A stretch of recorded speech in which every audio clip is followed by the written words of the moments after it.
Voilà, la couche moyenne, c'est le myomètre.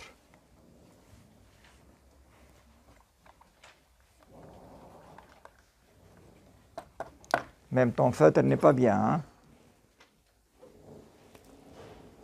Et la couche interne, celle-là, la couche interne, c'est l'endomètre.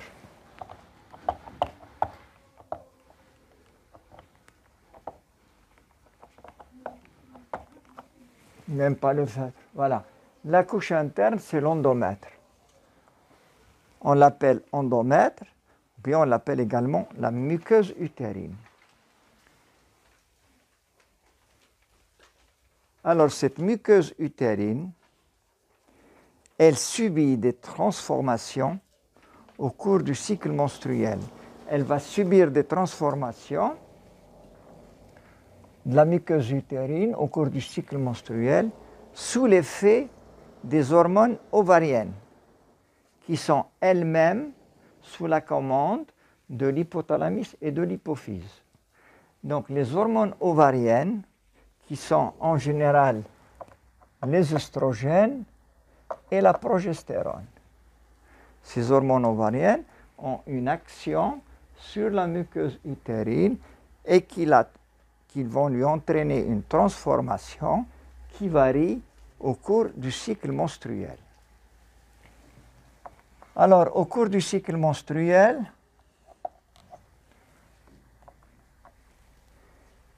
il y a deux phases.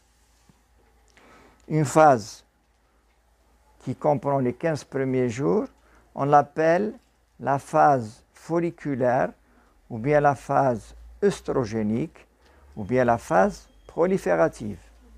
Première phase pendant les 14 premiers jours. Et puis la deuxième phase, pendant la première phase, donc, il n'y a que des œstrogènes. Il n'y a rien d'autre. Donc, ces œstrogènes vont agir sur la muqueuse utérine.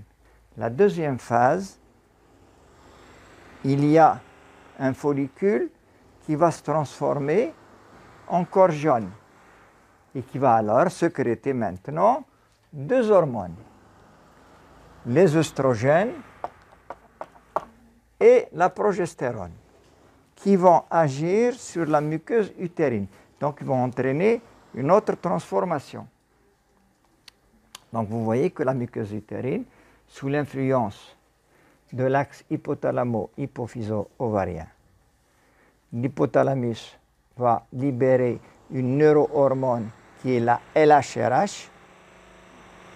Cette neurohormone va stimuler l'hypophyse qui va sécréter la FSH et la LH. Et ces hormones vont stimuler l'ovaire qui va faire une croissance du follicule et ce follicule va sécréter des œstrogènes et de la progestérone. Des œstrogènes pendant les 14 premiers jours et des œstrogènes et de la progestérone pendant la deuxième phase du cycle, du 14e au 28e. Donc ces deux hormones vont entraîner des transformations au niveau de tout l'organisme de la femme. On va voir quels sont les organes cibles qui sont sous l'influence des hormones. OK. Voilà. Donc, vous écrivez, oui. Non? La table. Tiens. Harouh. Je suis blassa. Allez, faites vite. Faites vite.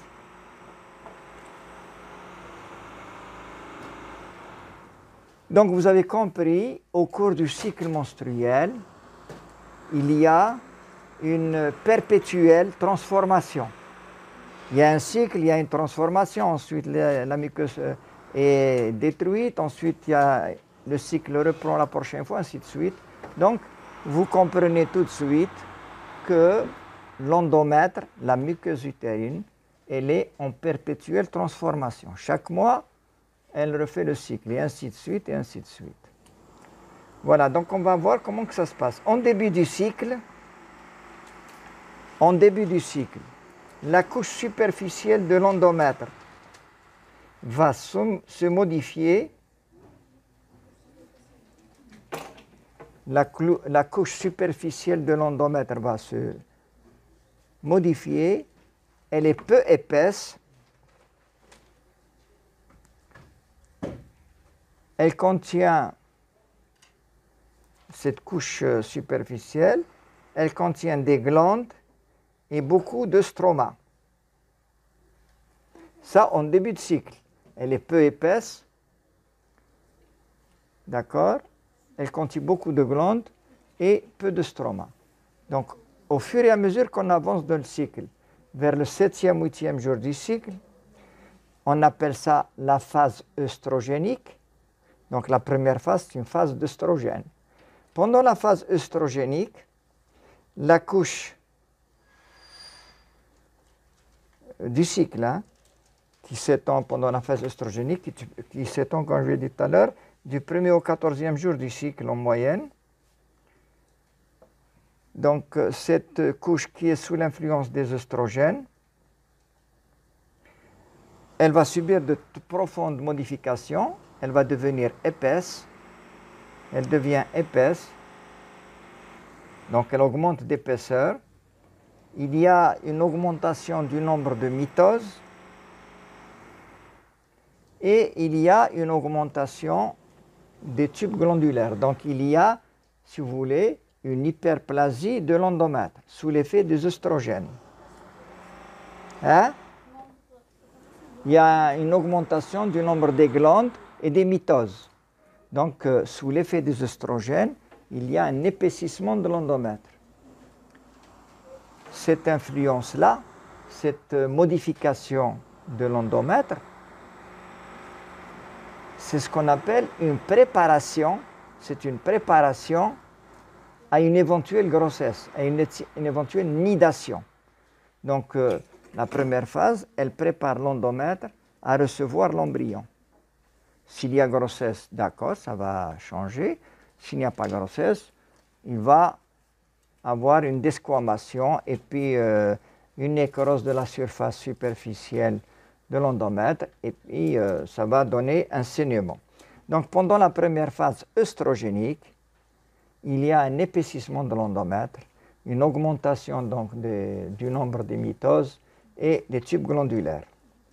Pendant la deuxième phase, le follicule, sous l'effet, voilà, donc nous avons ici les trompes, nous avons l'ovaire, la même chose là aussi, nous avons les trompes, nous avons l'ovaire. Donc pendant la première phase folliculaire, sous l'effet des hormones, sous l'effet de la FSH, il y a une stimulation ovarienne qui va faire grossir le follicule primaire, qui va faire pousser une croissance folliculaire. Les follicules augmentent de volume et j'ai dit qu'ils sécrètent des œstrogènes et de la progestérone. Donc ces hormones vont entraîner un accroissement de l'épaisseur de l'endomètre. Il devient donc épais et ceci se passe entre le 1er et le 14e jour. Du 14e au 21e jour, surtout le 14e jour, sous l'effet de l'hypophyse qui sécrète la FSH et la LH, la FSH provoque un accroissement folliculaire. Ça s'appelle l'hormone de stimulation folliculaire. Vers le 14e jour, l'hypophyse va sécréter la LH, l'hormone de lutéinisation, qui va entraîner la transformation du follicule en corps jaune. Donc le follicule ne va plus s'appeler follicule, il va s'appeler de corps jaune. En première phase, j'ai dit qu'il n'y a que des œstrogènes. En deuxième phase, sous l'effet du corps jaune, il y a les œstrogènes et la progestérone. Donc la deuxième phase, du 14e au 28e jour, il y a une sécrétion importante d'œstrogènes et de progestérone. Donc la couche superficielle de l'endomètre, de la muqueuse, elle subit donc sous l'influence des œstrogènes et de la progestérone, de profondes modifications. D'accord? Et l'endomètre va présenter une forme de dentelle, en dents de scie, forme de dentelle, favorable à une nidation. C'est-à-dire que ici, sous l'effet maintenant de la progestérone, l'endomètre va présenter comme ça une dentelle. Et cette forme de l'endomètre, cette forme de dentelle, sera favorable à une éventuelle nidation. Donc c'est une préparation à la nidation si jamais il y a eu fécondation. Si jamais il y a eu fécondation. Voilà. Et à la fin du cycle, la menstruation s'annonce. La menstruation s'annonce. Donc à la fin du cycle, la menstruation s'annonce. D'abord, la muqueuse utérine va se tasser, diminuer de volume, diminuer d'épaisseur. Donc la muqueuse utérine va se tasser sous l'effet donc de la chute de progestérone, puisque vers le 14, alors le corps jaune.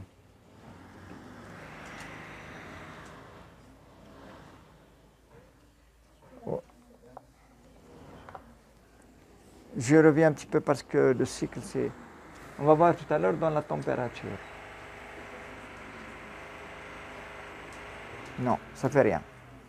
Non, je parlerai après de la courbe de température. J'allais vous parler de la courbe, mais...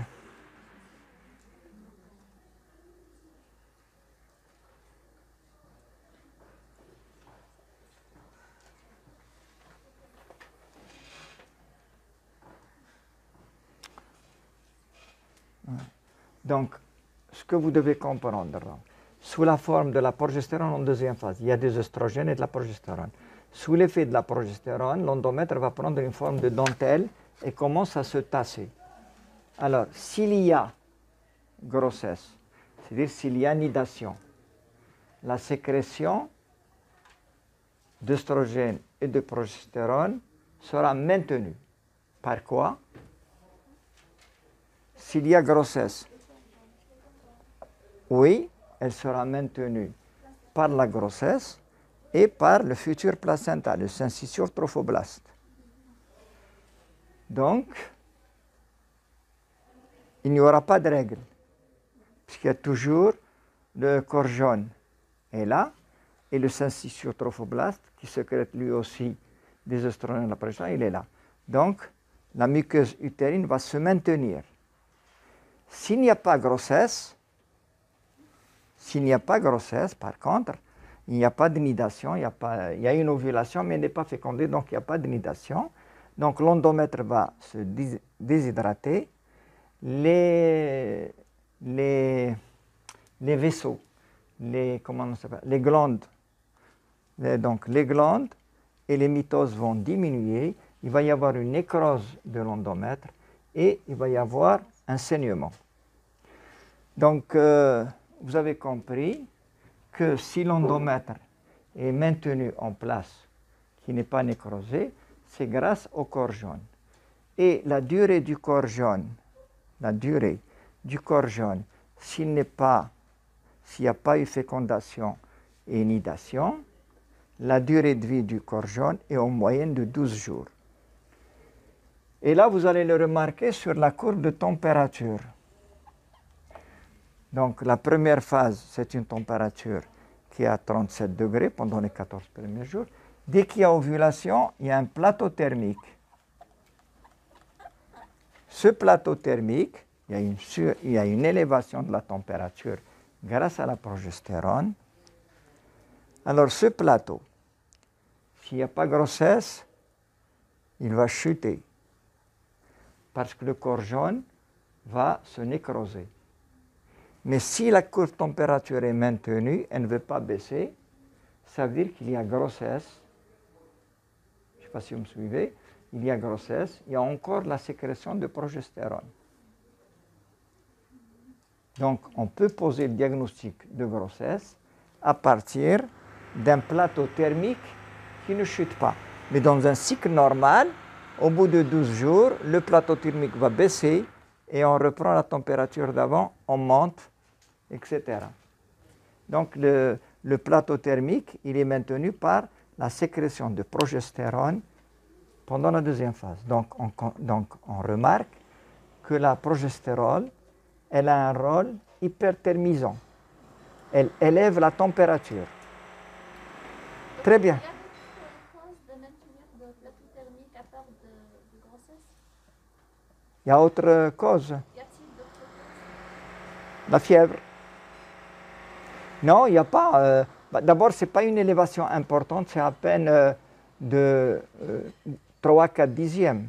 Donc, il ne faut pas croire que c'est une forte température. Et puis, il y a autre cause, veut dire iatrogène.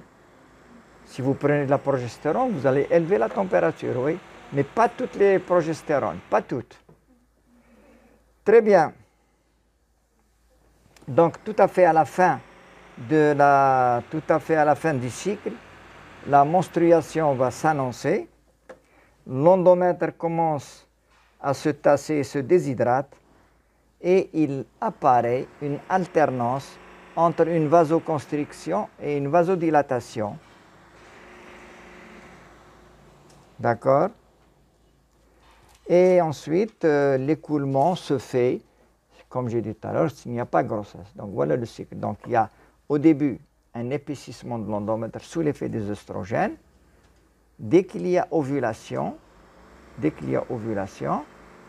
il y a un corps jaune. Donc la température va augmenter et l'endomètre va se transformer. Il devient un endomètre, donc il va avoir un aspect de dentelle qui est favorable à l'inidation. S'il y a fécondation, le cycle menstruel ne va pas venir. S'il n'y a pas nidation et il n'y a pas grossesse, l'endomètre, parce que le corps jaune va diminuer ses sécrétions en oestrogène ou progestérone au fur et à mesure qu'il avance. Donc vers le 10e, 11e jour, il y a une baisse par un feedback négatif. Vous comprenez? Donc il y a plus, le corps jaune n'est plus maintenu et il va se nécroser. Dès qu'il nécrose, il n'y a plus de sécrétion hormonale et l'endomètre n'a plus d'hormones pour le supporter. Il n'y a plus de support trophique hormonal pour maintenir l'endomètre. Et donc il va se desquamer, il va nécroser et c'est l'hémorragie. Voilà donc le cycle menstruel au niveau de l'endomètre. Ce que vous devez retenir, c'est une première phase œstrogénique, deuxième phase lutéale progestéronique. Deux phases. Première phase, sécrétion uniquement d'œstrogène. Deuxième phase, grâce au corps jaune, deux hormones, œstrogène et progestérone. La durée moyenne, pour un cycle normal, c'est 28 jours. Voilà pour l'endomètre. Maintenant, il n'y a pas que l'endomètre, il y a d'autres manifestations cycliques. Il y a d'autres.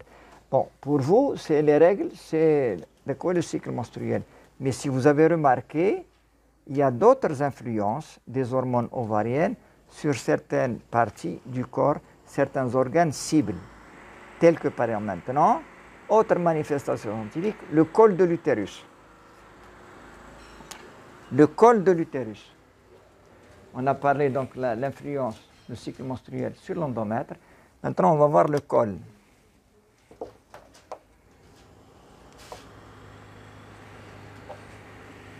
Voilà. Le col de l'endomètre, il contient trois parties. L'endocole, la jonction entre endocole et exocole. Donc il y a l'endocole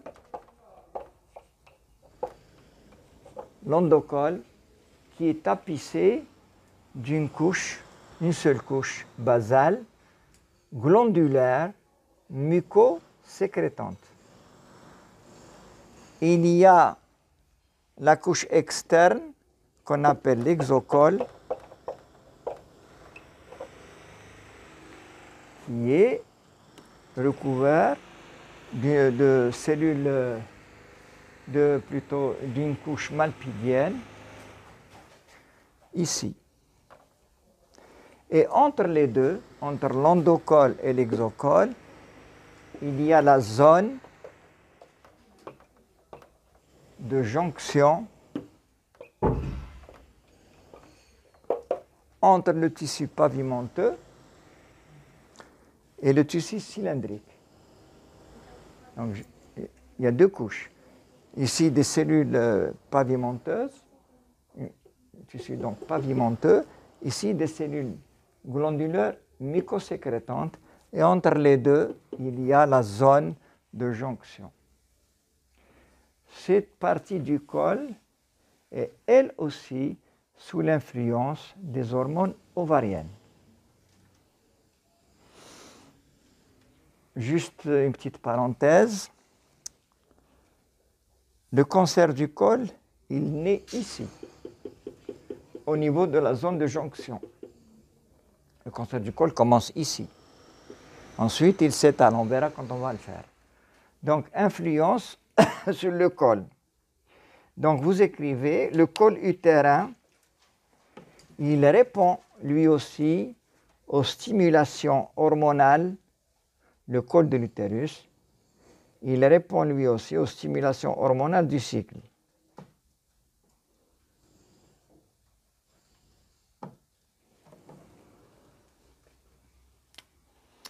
Alors, le col, il sert à quelque chose.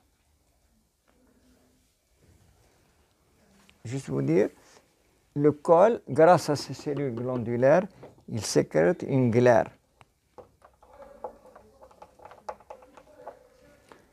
Il sécrète une glaire, le col. Donc, cette glaire, elle est abondante en première phase du cycle. Ensuite, elle est filante, et en deuxième phase du cycle, cette glaire diminue.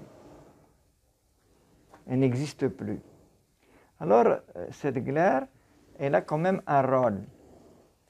Le premier rôle, c'est elle permet, une glaire qui est bien limpide, qui est claire, qui est abondante, elle permet à l'ascension des spermatozoïdes. Elle permet aux spermatozoïdes de monter. Et en deuxième phase du cycle, donc on comprend que si elle est abondante, elle est filante, c'est grâce aux œstrogènes. En deuxième phase, la progestérone vient. Elle a un effet antagoniste des œstrogènes. Donc la glaire va disparaître. Elle va coaguler, elle n'est plus filante, les spermatozoïdes ne peuvent plus passer. Donc en deuxième phase, donc, quand on fait un examen du col à une femme, sans connaître son cycle, si je fais un examen du col, je trouve le col qui est un peu ouvert, avec une glaire qui est abondante, filante, presque transparente. Je dis cette femme est en première phase. Si je fais un examen du spéculum, par hasard, je trouve une glaire coagulée, épaisse, non filante, qui a perdu sa filance. Je dis que cette femme est en deuxième phase. Donc je comprends que les modifications du col sont eux aussi sous l'influence des sécrétions hormonales. Allez, vous écrivez maintenant. En première phase du cycle, les sécrétions œstrogéniques entraînent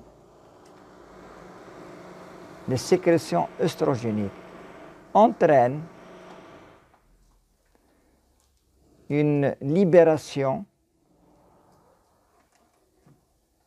ou bien une production par les glandes endocervicales, entraîne la production par les glandes endocervicales d'une glaire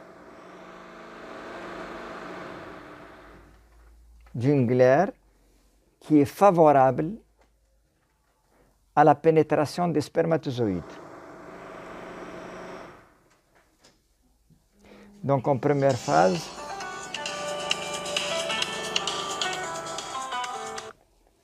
Donc, grâce aux oestrogènes qui vont entraîner la production d'une glaire cervicale, vous écrivez, qui devient abondante, filante, favorable à la montée, à la pénétration des spermatozoïdes. Et cette modification, cette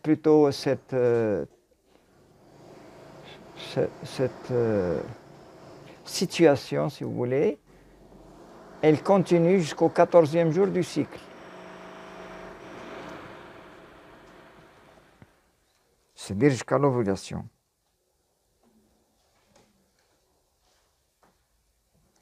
Donc, durant cette sécrétion importante de la glaire cervicale, c'est normal, le col va s'ouvrir. Donc, le col s'ouvre. Il est ouvert. Pourquoi? Pour la montée des spermatozoïdes. C'est la nature qui est ainsi. Donc, durant cette période œstrogénique, il y a une libération importante d'une glaire cervicale qui sert à la pénétration du spermatozoïde, mais également, il entraîne l'ouverture du col. Voilà. Donc, ça, c'est l'action sur le col. En deuxième phase du cycle, il y a une diminution pendant la deuxième phase du cycle, c'est-à-dire la phase lutéale. En deuxième phase du cycle, en phase lutéale ou bien progestéronique, sous l'influence de la progestérone, la glaire cervicale, elle devient épaisse. Elle n'est plus filante, elle n'est plus abondante. Et donc, elle s'oppose à la montée, et le col ensuite se ferme. Elle s'oppose à la montée des spermatozoïdes. Alors, je vais vous donner une petite explication.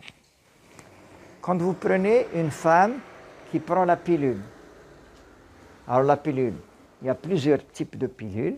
Il y a des pilules qui inhibent totalement l'axe, donc il n'y a pas de sécrétion de FSH, de LH, il n'y a pas de sécrétion d'œstrogène et de progestérone.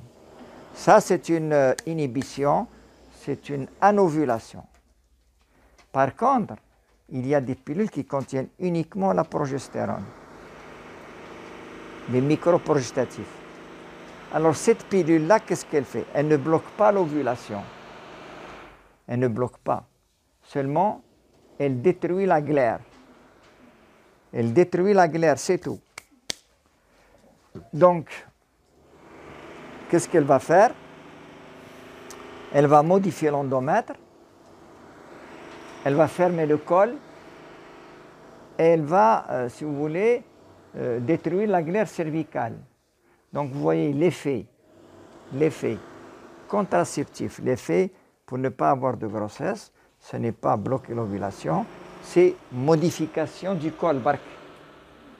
Donc, les microprogestatifs, vous voyez un peu, donc, les chercheurs, ils ont décidé, par exemple, ils se sont dit, allez, comment je vais faire pour empêcher une femme d'être enceinte?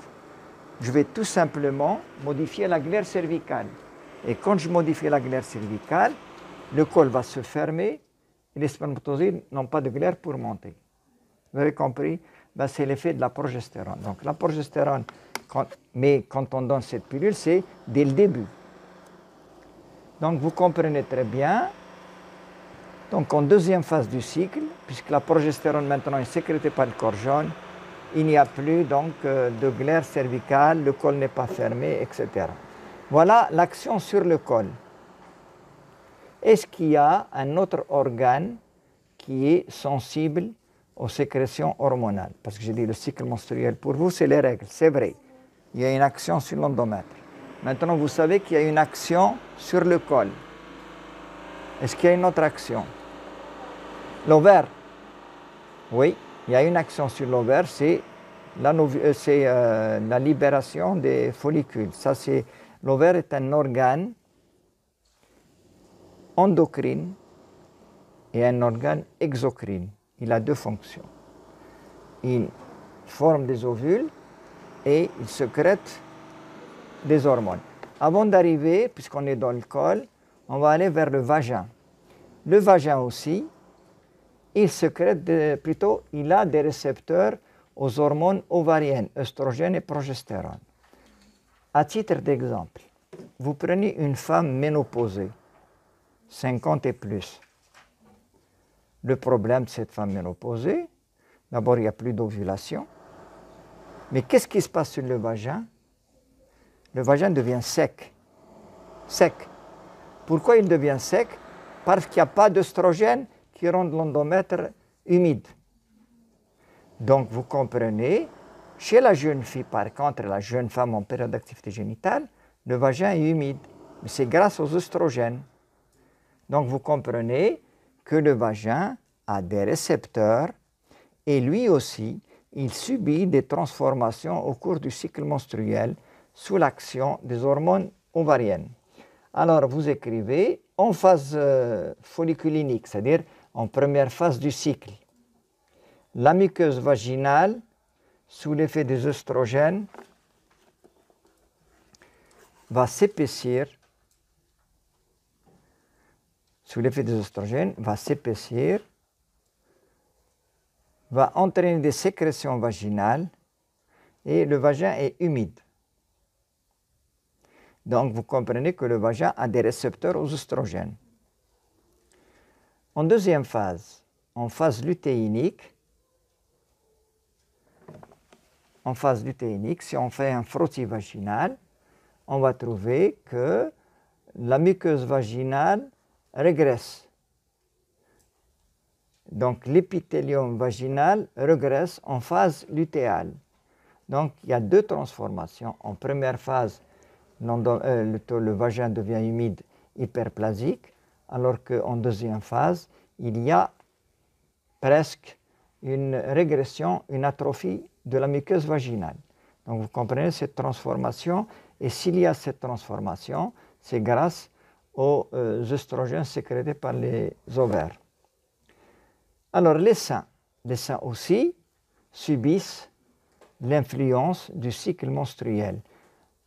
Les seins subissent aussi, donc les seins sont sensibles aussi aux sécrétions ovariennes cycliques.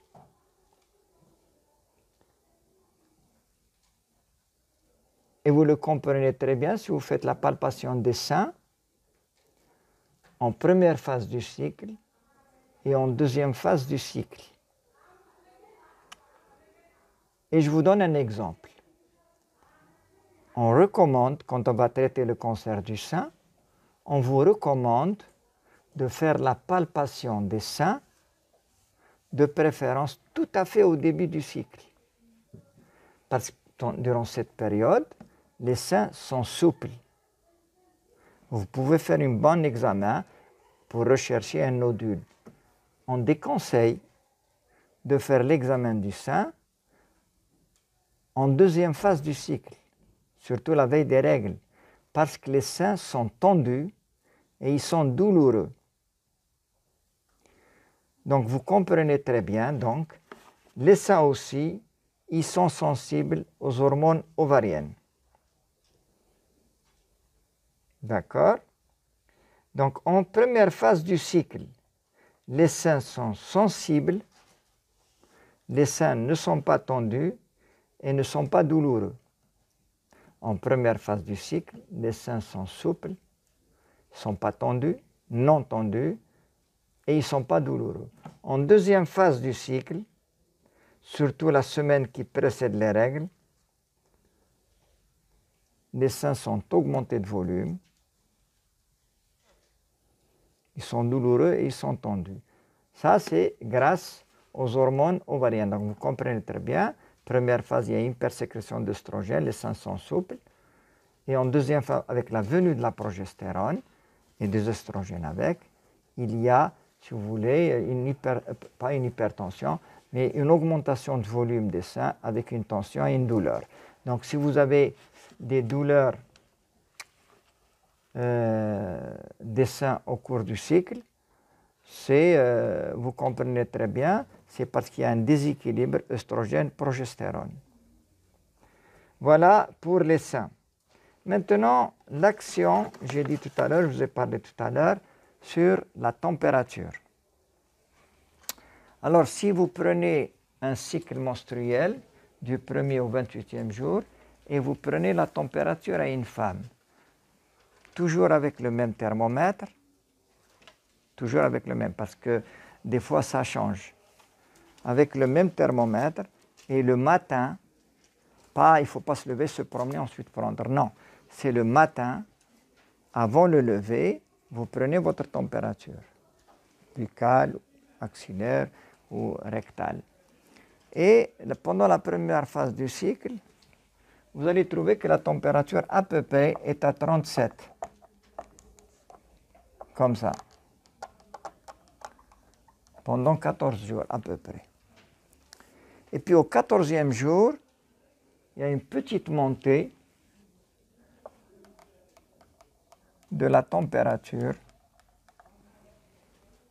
Maintenant, c'est en fonction de la qualité du corps jaune. Un bon corps jaune qui sécrète de la progestérone, sa durée de vie à peu près de 12 jours, mais on peut avoir un mauvais corps jaune. Il y a le follicule qui grossit, qui se transforme en corps jaune. Alors, quand il y a un mauvais corps jaune, on appelle ça une insuffisance en progestérone, insuffisance lutéale. Cette insuffisance lutéale va donner un corps jaune avec une durée de vie à peine de 8 jours, de courte durée. Ensuite, il va descendre. Donc, on peut juger la qualité du corps jaune en fonction de la longueur de la phase lutéale. Donc, une phase lutéale normale, elle dure 12 jours. Une insuffisance lutéale va durer 6, 7, 8 jours. Puis après, il y a une nécrose de ce corps jaune et il n'y a plus de progestérone, la température n'est plus maintenue. Donc, à partir de la courbe de température, on peut savoir si une femme ovule ou non. Vous comprenez? Donc, si vous avez une courbe de température biphasique, une première phase comme ça, la deuxième phase élevée. Donc, vous comprenez qu'il y a un cycle, qu'il y a eu un follicule et qu'il y a eu un corps jaune. Par contre, si vous avez une courbe de température plate, ça veut dire qu'il n'y a pas eu de progestérone. Ça veut dire qu'il n'y a pas d'hyperthermie, il n'y a pas eu d'élévation normale. Donc vous dites que c'est une courbe de température plate, donc anovulatoire, anovulation. Et c'est pour cela que dans les couples infertiles, quand une femme consulte pour un problème de fertilité, on peut demander une courbe de température pendant 3 cycles pour être sûr. Et si la femme vous ramène une courbe de température plate comme ça, vous allez comprendre que cette femme n'a pas de corps jaune, donc pas d'ovulation. Si la femme vous ramène une courbe de température biphasique avec une durée normale, vous dites que son problème d'infertilité, il n'est pas hormonal, ce n'est pas ovarien, c'est peut-être autre chose. Donc, la qualité du plateau thermique, d'accord, elle dépend de la qualité du corps jaune. Donc, la température, donc l'influence du cycle menstruel sur la température, l'influence du cycle menstruel sur la température, lorsqu'il y a une ovulation avec une qualité du corps jaune correcte, la courbe de température est élevée pendant la deuxième phase du cycle. D'accord? Donc, vous écrivez, pendant la phase folliculaire, la température centrale, elle est inférieure à 37 degrés, à peu près. Hein? Et attention, il va atteindre le chiffre le plus bas le jour de l'ovulation.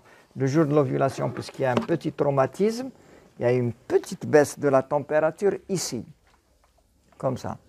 Ensuite, une élévation. Il y a une petite chute, si vous voulez, de la température le jour de l'ovulation.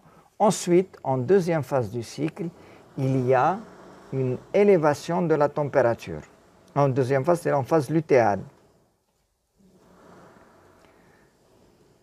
Et cette élévation de la température qui est due à la libération de progestérone sera maintenue jusqu'à la veille des règles. Donc, je vous pose une question. Imaginez-vous une femme, elle vient vous dire, docteur, j'ai pris ma courbe de température, voici la première phase, et voici la deuxième phase, et vous me donnez votre avis. Elle ne veut pas baisser. Persistance de corps jaune. Hein? La persistance de corps jaune. Mais il ne peut pas persister. Grossesse, tu es sûr? Oui? Vous êtes sûr? Non. Ben si. S'il y a un plateau thermique qui est maintenu, qui ne veut pas baisser, qui c'est qui va sécréter de la progestérone? Par le placenta. Oui, mais ce n'est pas un placenta à cet âge, c'est un syncytiotrophoblaste. D'accord? Donc, si une femme vous montre un plateau thermique comme ça, élevé, maintenu, il faut penser à une grossesse. Parce que qu'est-ce qui peut élever la température? À moins que ce soit une fièvre au long cours. D'être un module d'infectieux? Oui. Donc, il y a des fièvres au long cours. Mais les fièvres au long cours, c'est 38-39. Hadi, c'est à peine 37,4, 37,5. D'accord? Mais un corps jaune, il ne peut pas persister. Le corps jaune, non, il ne peut pas persister. Il va se nécroser tout de suite. Donc, s'il y a une persistance, bon, c'est un diagnostic de grossesse, mais maintenant, on a d'autres moyens. On a d'autres moyens plus fiables. Parce que la courbe de température, elle est prise par une femme, parfois qui n'est pas sérieuse. Parfois, elle se lève, elle oublie d'avoir pris la température, elle se promène, là, elle peut baisser la température. Pour être sûr, il faut prendre la température toujours avec le même thermomètre, à la même heure, et avant de se lever du lit. Il y a une courbe de température correcte chez une femme qui se traite pour infertilité. Sinon, ça n'a pas de valeur. Déjà, la température, si je la donne à 2 ou 3 parmi vous, de la prendre à quelqu'un, vous allez trouver une différence binette de 2-3 degrés, pas degrés, de dixième. Ce n'est pas la même chose. C'est-à-dire quand on lit un thermomètre, c'est 37,2, ou non, c'est 37,3. Donc il y a déjà des erreurs d'interprétation. Bref, voilà, donc, donc on a vu que le cycle menstruel, il a un impact sur la muqueuse de l'endomètre, il a un impact modification de la muqueuse endométriale, il a un impact sur la modification cervicale et la production de glaire qui est très importante. Il a un impact sur le vagin, le cycle a un impact sur les seins et il a un impact sur la température. Donc vous comprenez très bien. Mais la principale manifestation que vous connaissez, c'est le saignement. Mais n'oubliez pas qu'il y a des influences aussi sur le col, sur le vagin, sur les seins, etc. D'accord? Très bien. Allez, on continue. C'est bon de connaître un peu la physiologie. Maintenant, l'axe. On va étudier un peu l'axe hypothalamus, hypophyse, ovaire.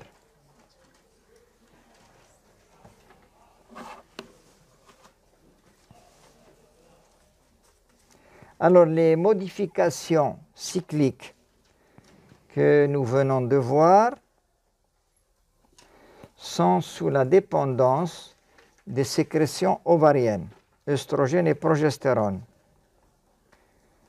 Et l'ovaire lui-même, comme vous le savez, il est sous la commande hypothalamique.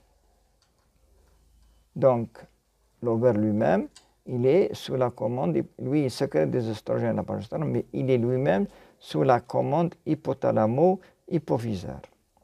Donc, si on revient un peu en arrière, l'hypothalamus, il va sécréter une neurohormone, un décapeptide, la LHRH. Alors, ce décapeptide, il va stimuler l'hypophyse.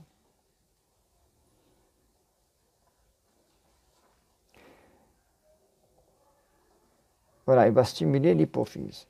Et donc, l'hypophyse va sécréter la FSH et la LH.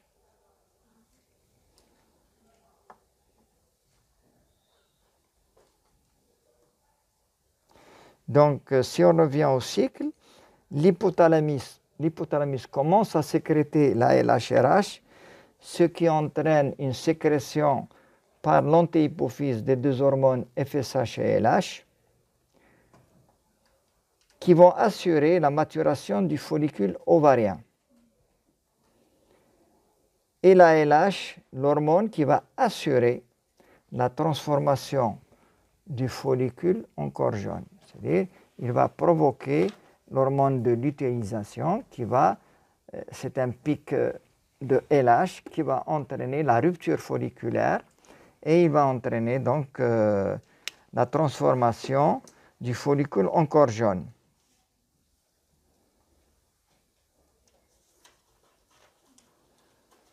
Voilà comment que ça se passe dans cette commande.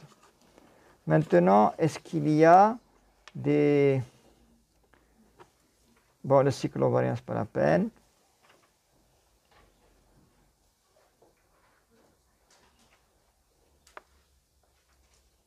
Très bien. Est-ce qu'il y a maintenant des troubles du cycle que vous connaissez? Il y a donc les troubles du cycle, vous écrivez les troubles du cycle menstruel. Alors en fait, il y a des troubles du cycle menstruel qui sont organiques, qui sont dus à des lésions tumorales qu'il ne faut pas confondre avec les troubles du cycle hormonal. Donc, qu'est-ce qu'on a comme trouble du cycle? Nous avons les métrorragies fonctionnelles. Nous avons les métrorragies fonctionnelles. Donc, ce sont des saignements d'origine utérine survenant en dehors des règles. Quand vous dites cette femme a des métrorragies, ça n'a pas de rapport avec le cycle.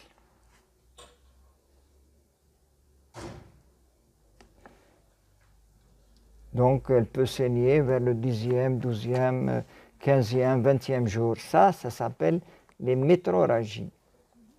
Maintenant, quand on dit ménorragie, les ménorragies, ce sont des saignements qui coïncident avec les règles. Elle vous dit, j'ai des règles abondantes et longues. C'est-à-dire, les hémorragies vont durer jusqu'à 7-8 jours, alors que normalement, les règles, c'est 5-6 jours. Donc, 7-8 jours, un saignement, et qui est abondant. Donc, ce sont des hémorragies abondantes qui coïncident avec les règles. Ça peut être associé à une lésion organique, comme ça peut être associé à un déséquilibre hormonal entre œstrogène et progestérone. Donc, on va avoir un endomètre très épais dont la nécrose va entraîner une hémorragie importante quand c'est fonctionnel. Ou bien quand c'est organique, bon, métrorragie comme ça, des ménorragies plutôt qui coïncident avec les règles, il faut éliminer une cause organique. Peut-être un polype, un petit fibrome intracavitaire, peut-être un cancer du col, peut-être un cancer de l'endomètre, peut-être une tumeur de l'ovaire sécrétante. Certaines tumeurs de l'ovaire sécrètent beaucoup d'œstrogènes, des hormones femelles, telles que les tumeurs de la granulosa et les técomes, et qui vont entraîner beaucoup de saignements. Donc, c'est toujours à explorer. Alors, qu'est-ce que c'est maintenant les ménométrorragies? Ménométrorragie, c'est ménorragie plus métrorragie. Donc, c'est une association, c'est une coïncidence des deux premières, des ménorragies et des métrorragies. Vous avez les deux à la fois. Ménométrorragie, c'est-à-dire la femme, elle ne sait plus où elle est que c'est des règles, est-ce que c'est des ménométrorragie, elle saigne pendant 6-7 jours avec les règles, et puis elle va saigner le 10e jour, ensuite le 20e jour, etc. Ça s'appelle les ménométrorragies. Ensuite, lorsque vous avez des cycles longs, certaines pathologies, telles que le syndrome des ovaires polykystiques, syndrome de Stein-Leventhal, ils entraînent des cycles longs. Tous les 45, 2 mois, 3 mois, les règles. C'est des règles très espacées. Ça s'appelle les spanioménorrhées. Spanioménorrhées, ce sont donc des cycles longs.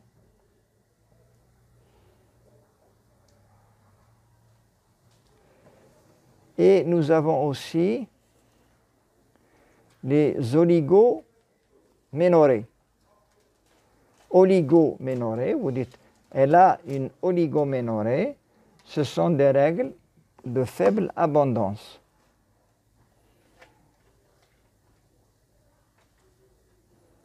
Et on a les hyperménorrhées, ce sont des règles qui sont augmentées en abondance et en durée. Hyperménorrhées, ce sont donc des règles qui sont augmentées en abondance, en quantité et en longueur. Donc, c'est des règles qui durent 8-9 jours. On dit qu'elle a une hyperménorrhée. Et on a aussi une situation où il y a une absence de règles. C'est un cours que nous allons traiter. Ce sont les aménorrhées. Alors, ces aménorrhées, elles peuvent être primaires ou secondaires. Primaire, c'est l'absence totale d'apparition des règles. Et secondaire, c'est une disparition des règles depuis plus de 3 mois. Lorsqu'une femme est réglée bien, et au bout après 3-4 mois, elle n'a pas eu ses règles, on dit que c'est une aménorrhée secondaire.